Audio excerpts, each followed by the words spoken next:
We are here, and we're playing Space Pirates and Zombies. I think I did a video for Space Pirates and Zombies 1. I'm not sure, but I think so. And it was a game that made me both extremely happy and extremely depressed. And the reason it made me extremely depressed is because I'd been wanting to make a certain type of space game, and I was working on it. I had my design document, I'd started building some stuff in Unity, and then I loaded up Space Pirates and Zombies, and I realized, holy shit, this is the game I wanted to do, only they've done a better job than I ever could. And I was like, well, I guess I may either just delete my project, because what's the point in me continuing? It was an excellent game, and it was quite good. I didn't finish it. I didn't play it that much. I really wanted to, because it was really good. But I'm excited to get a chance at Space Pirates and Zombies 2. So basically, it's a space sim game. You're flying around a spaceship, but it's a spaceship you can build yourself by sort of assembling it from blocks, which is cool. And it's got a kind of an epic storyline, as well as real-time strategy type of elements, because you can build star bases, and there's factions, and wars, and all that kind of stuff. So I think we can just get this started. This game is available in virtual reality. I actually spent yesterday playing Space Pirates and Zombies on my Oculus here, and it's kind of cool because you use your especially if you've got the touch controllers and everything, you can steer your ship this way. You can sort of just point and kind of laze things to be targeted by your ship's weapons and things like that, which is kind of cool and funky.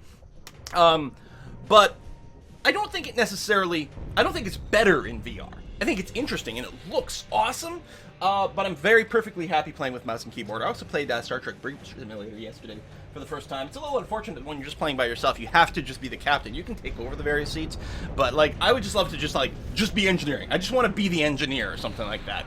So maybe I'll have to go online at some point, but I don't like people. Human beings suck. All right. So, let's get started, shall we? Hopefully the volumes are good. We're going to start a fresh campaign, I'd say. Which means there'll sort of be some tutorial-y elements at the start and a little bit of a slow start, but I think it'll allow us to appreciate the experience fairly well. Sounds like you need a Starship Artemis crew. Starship Artemis is awesome, but glitchy and looks bad. I keep thinking, I should do a better version of Artemis or some damn thing. Every time I play Artemis, I think, I could do this, but better, right? Can't I? Maybe that should be our next Quill18 Creates project, an open source sort of Starship Bridge Simulator type game. We haven't done multiplayer in a long time. We could use the new Unity library stuff. Last time we did multiplayer was ages ago, and it was the Photon Unity network stuff. And Unity's had much better integrated networking for a while now. And so, I don't know. We'll see. All right. Let's get her going. We're going to start a brand new campaign over here. There's also the sandbox mode. If you want to skip, so the campaign has, again, a lot of sort of tutorial-y build-up elements, as well as, the actual storyline, for example. You can just jump into the sandbox if you just want to play the core game directly, but we'll start with the campaign. That's going to be fine. And a difficulty slider over here. Insane! Let's just go normal. It's going to be fine here. Start her up! Ba-da-da-da-da. This interface, this bit here, looks really good in VR. Really good. So there's the lore screen. Just awesome. How's the volume?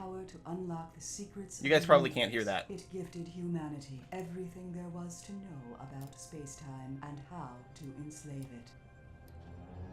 Res triggered an explosion of technological advancement. Mankind spread to the far reaches of the galaxy, growing exponentially in numbers, along with the reliance on Res. The United Terran Alliance was founded to control the countless population. Eventually, they sought to ration the use of Res.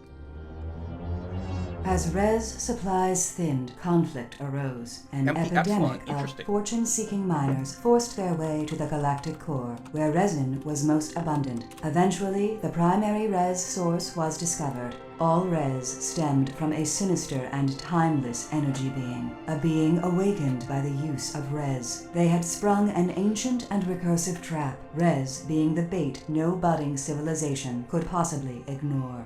We'll skip a lot of the story once we get into it, spilled like the dialogue, into but the stars, this is good. twisting the biological matrix of all it touched, integrating it into machines. Mankind's own technology, their own dead, had begun to turn against them. For years they struggled to survive against a flood of abominated metal and flesh. Billions were lost to the infection, only further feeding the expanding corruption.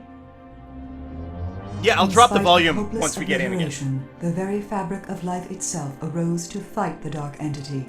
As a race, humanity came together for a single purpose. In some twisted way, they had found peace. Peace, however, does not last. People fell back into their self-minded ways. Humanity turned inward in a scramble for the remaining res, which now could no longer be renewed.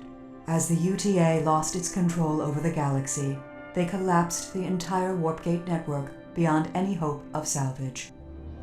Yeah, Spaz 2 is quite different from Spaz 1. It turns out, knows no which is interesting. They're almost like two different games, resin-based and they're both drive still was worth playing. Allowing more direct travel anywhere in the galaxy. The Void was reborn as a wild, untapped, and lawless frontier. As years pass, piracy and skirmish battles rage. No Precious moment. res the prize. Raw worlds are recklessly colonized and disputed by legions of makeshift starships. An entire ecology of nomadic drifters emerged, endlessly recycling the wrecks of constant war. All the while, the nearly forgotten saviors of the galaxy tirelessly struggle to exterminate the last remnants of the infection. Alright, gotta drop the volumes now. Otherwise, you guys are probably gonna be deafened. It might still be on the loud side. Let me know. It seems like, yet again, you dimwits have flown my ship headlong into an infested Alright, so this, spoiler alert, is just sort of part of the tutorial to like jump you right into combat. It's not real. We will lose here. We will get blown up. That's okay. Power up the weapons and shield. Oh, that's how you reverse, with X as opposed to just S for the brakes. Yeah.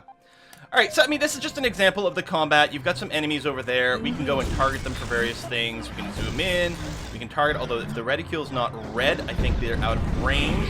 All the ships are made out of these sort of Lego block kind of things so that you can actually blow off components from them. You guys will have to give me a volume check for here. We could maybe like boost the, oh, you're already dead. We could maybe boost up the voice volume, the volumes.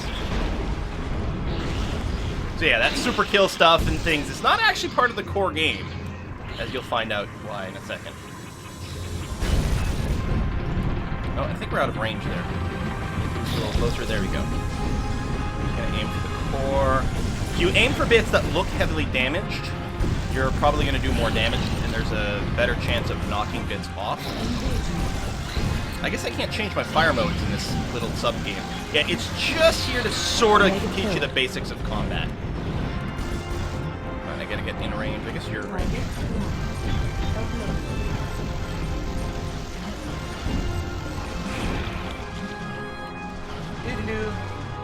Ramming speed, Mr. Quill. I believe you can sort of ram things. Let's go and try to just ram this one. I got boosters. Let's just see what happens if we just ram into this guy. No, well, we sort of just bounced off. I don't know if we actually did damage or not. I have no idea.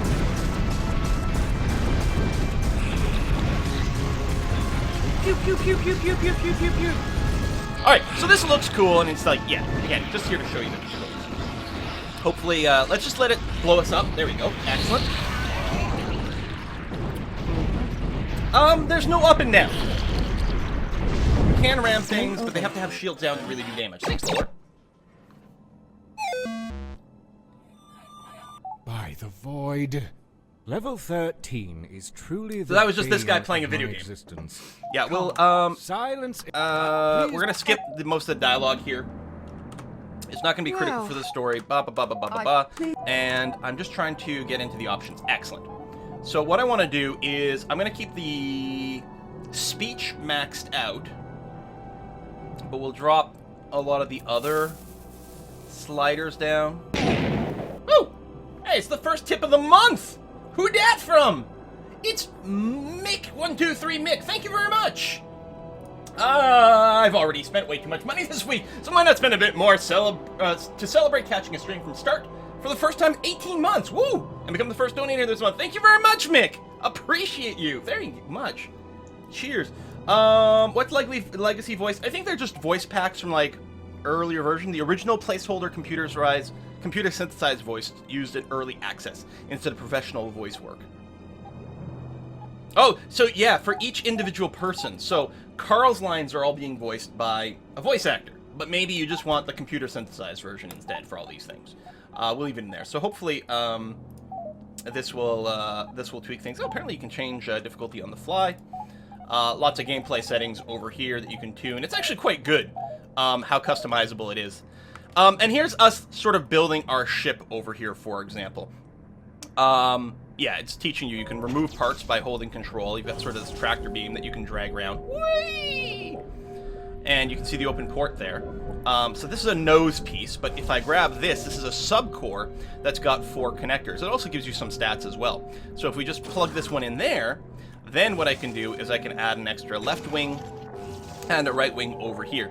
The wings, the noses, and the engines all have guns on them, or various types of weapon ports. So this, for example, this nose piece has 2 micro emitters. Just does 0.3 DPS. Mostly does shield damage. So the 3 symbols, you see in the panel over there in the top right.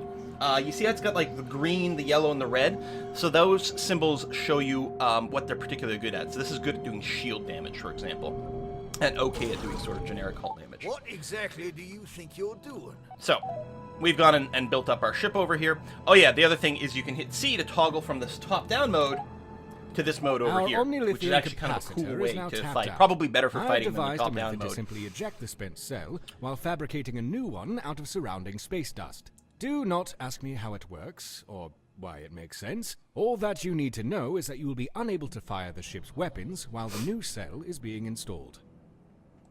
Yeah, so it's got a reloading mechanic. So we can reload with R, although as far as I can tell, it will also auto-reload, at least in most of the modes. You can't fire while you're reloading.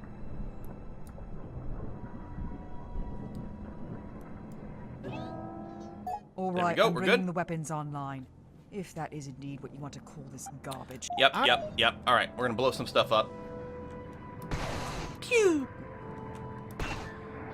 So these crates, I think we have to blow them up to pop their goodies inside. You can hold shift to get a speed boost. And yeah, if you mouse over a target for a while, you get like missile locks and things. And you got a little tractor beam that will also suck in various resources after you pop them. So res is a generic sort of like super element fuel stuff. Goons are actually like super disposable people that you like use to repair, and like, oh, we lost 50 goons while repairing part of our ship. Oh well, that's normal part of everything. There's also scrap, that is the primary currency here. Do diagnostic tests. Yes, so shields. We have shields around our ship. You can see the health in the shields in the bottom left corner. And if we hit the space bar, we can activate our shield boost. There we go. All modern space-capable engines come equipped with special regenerating boost capacitors. Please practice making rocket Boosting engines increases ship speed maneuvering capabilities. Boosting uses its own independent fuel source, which regenerates over time. So yeah, I can hit the space bar, or the shift key, to boost. So we go faster, we could turn more. I have to say, It's the same boost, I think, that is both for the shield and the engines. From scotch and caviar. Alright, and we can hit the tab key to pop out of here and go to the star map. Boom! Welcome to the Super Ultra Starmap 9000. This holographic This game has a great sense of will allow humor. you to scan all known galactic entities, plot mothership destinations, and communicate with other ships and starbases. Please practice untethered exploration now. So you actually do a lot of the gameplay from this mode, and in this way it's a little roguelike. Time only advances when you move, so you can take all the time in the world to sort of look around, look at threats, figure out what you're going to do, and then go from there. And we got a little sort of quest, we got the explore thing, we've also got read now this! That we are finally underway, let me remind you that you cannot simply urinate in the corner and proclaim you are the alpha meat husk. You are a minuscule fish in an otherwise colossal ocean of galactic proportions. Unless you wish to be dead before breakfast, read the advisory overlays. Yeah, we'll read things. Familiarize yourself with the Starmap command functions. So we get told about our pop-ups over here. Now, there are numerous factions in the game at the start of things. There are lone captains, civilian ascendancy, the void militia, the sun hunters, the miners conglomerate, and the sovereignty of science. And each one of these factions has a slew of members. So there are 83 lone captains, which I don't believe are an actual faction, right? So you can see here the civilian ascendancy has relationships with the 4 others. They're currently at war with the void militia, for example. They have 24 members. The leader is Dalzia III over here. And we can sort by their name, their level, our relationships, threat level, etc. And they're actually flying around the galaxy in real time, and you can build relationships with individual people of these different factions in different ways, which is kind of nifty. It's a very living galaxy. So we're in one space zone right here. This is a neutral space zone because this would be the starbase location. There's no claimed starbase. It would be in a color of a faction. He said to Quill, "You should read." Quill immediately closes him and says, "Yeah." No one ever reads the manual. Exactly. So we've got a few little bits that we can fly to. So I mean, I can fly with the WASD, or more conveniently perhaps is holding down the right mouse button, and you can set a location. If we go, say, over here, here's a cloning farm. So it's not exactly what one would call a happy childhood, but deep space clone farming is still safer than being stuck planet-side in a hostile galaxy such as this one. Every so often, a fresh batch of humans can be harvested from here. I will, in fact, ransack this location and gain 22 goons. This is my current res. These are my goons. This is my scrap. This is my sub-module or whatever. The basic parts, the basic like 4-sided Lego part one. Capacity over here, so that's all capped out. We have over here a wreckage location, so we're gonna head on over to the wreckage location. Apparently your intestines are so long that if you strung them up end to end... Yeah, I get a Sid Meier's Pirates vibe from this game as well. I really do. Mother doesn't like to loot the dead. But what need do they got for intestines? So loot the wrecks of war to find various supplies. Searching a wreck takes time. You may have to search the wreck several times to extract all the loot. Sounds good to me. So wreckage, it's got some res and some scraps, so and some goons, so we'll go ahead and scavenge. Takes time. While I'm doing this, the galaxy's moving. If there are any bandits around or whatever, they might come after me. So we've got a little bit more loot over here. Ooh, candy. So we'll go ahead and scavenge it one more time. Oh, there's still some goons left. We'll give it one more go. Excellent. So I've cleared out this entire plot. So some of these things respawn, and this little bar here fills up as more and more humans are ready to be harvested from the cloning farm. Over here, this is a scrapyard that accumulates some stuff as well. This is very important. These wreckage plots do get used up, though. And here's another pilot, another captain. It's Dr. Fibersynth. He is a neutral person. We have a friendly relationship right now. Don't really have to worry about him. But there we go. So... we're going to go over here. We're going to swing by one of these other wrecks. We're going to keep checking out the zone. As I'm moving, you can see that every now and again you'll see a -2 res. So I'm using fuel to move around. There are 3 different movement speeds. I'm on normal right now. There's a fast that burns a lot more res. And there's also a conserving one, which is slower but doesn't use any res as far as I can tell. So we'll scavenge some more components over here. No, I don't think your inventory ever gets full. There we go. Now, this is very important. This is if we tune lore. our warp frequency just right, we can sometimes pick up residual data transmissions bouncing around the old warp network. Though the gates are smashed beyond repair, some seem to be able to hang on to those low-density data packets like a ghostly reminder of our past. So, yeah, we can scan lore over here. So here we can get some information about Admiral Jameson. So I will scan and view, which will show us the lore over here. This lore screen looks really good in VR. Just really nice. For over 30 years, Jameson has served as high-level commander of the UTA. He fought in over 200 engagements during So we the can get some info on this guy. 3 of Background, we can go back here and see all the lore that we've unlocked, although this is limited by campaign. So I unlocked a little bit in my little practice thing, but So you've got that, you've got the intro animation you can replay, you can pop out of here. Most importantly, one of the most valuable things about these lore piles is they give you a bunch of experience. So this is the experience we need to level up. Yeah, this number here for the goons, yeah, that's the one thing with the number. 60 is how many goons I need for my day-to-day ship operations, otherwise I start taking damage. The more goons I have, the more res is consumed to just, like, provide them with food and different things like that. So if you get too many, you'll probably want to, sell them at starbases. Because, you know, what's more piratey than selling people? We'll go ahead and we'll do some more of this wreckage here, just because, you know, we need a lot of resources to get started. But soon we're gonna go oot and a boot and explore a little bit more. Goons equals red shirts. Yeah, basically. So I do have a mission right now to explore. You know, it's, again, starts you off, explore new territory, and you can hit the move too, because there's a specific explore goal. Now, I can see that if I mouse over this, I'll actually see this, like, arrow. It's just trying to encourage me to go to some other, space zone over here. And I can't always hit move 2 and it'll just, like, move me there on its own. But let's go ahead and just set up a manual little location there. Hey, Cole, thank you very much. Oh, and Isle Guy, hold on a sec. If you're thoroughly satisfied, we can finally get on with it. We still have stickies out there, not to mention a laundry list of equipment we need. So I didn't play enough of Spaz 1. I think these characters were also in Spaz 1. As anxious as I am to find a so-called sticky, we have not encountered one for many cycles. The ship does not yet have a nacelle to stand on. Therefore, we need to scout more easy opportunities to exploit. Alright, so, Cole, thank you very much for that. Does this work for sub Not? I don't really know what you're asking. Are you asking if this is how you subscribe? In which case the answer is no. There's another thing that says subscribe down there. You do it through Twitch. I'm sorry, I don't really know how to parse your text. I'm sorry. Isle Guy 57, thank you very much. Hey Quill, longtime watcher on YubTub from PEI. I've never been to PEI. I freaking got to. It's so... is it as nice as every single picture I've ever seen ever makes it look like? I gotta go. Kiss for Luck's been there once, though. Love your content. First time at the stream. A little something for the whiskey and chocolate fun. Cheers. Thank you very much. We'll be breaking out a little something for the multiplayer portion later on. By the way, we're going to be playing Heroes of the Storm. As per usual, we'll start by inviting subscribers. If we don't get enough subscribers, we'll open it up to everyone. So make sure your HOTS is patched and you're set up for the North American servers.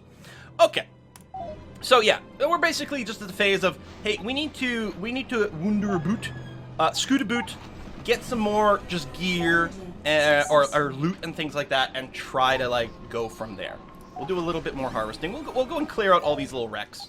These are a one-time thing. We may as well do that. A lot of scrap waiting for us over here, which is great. We'll ransack this. If this does fill up completely, you can get a lot more from just the harvest.